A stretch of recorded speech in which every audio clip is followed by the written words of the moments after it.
Selamünaleyküm sevgili izleyicilerimiz ve sevgili takipçilerimiz. Bu tanıtım videomuzda da size malum orijinal çaçat kornalarımızın ayar ve onarım işlerini yaptık.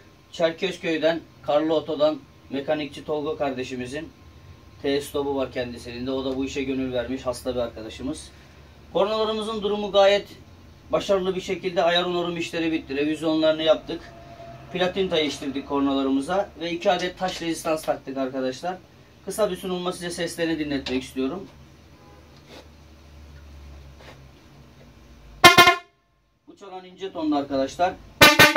Bu da kalın ton. İkisini birleştiriyoruz. Yıkıma hazır mıyız arkadaşlar? Hastası bunun sesini bilir zaten.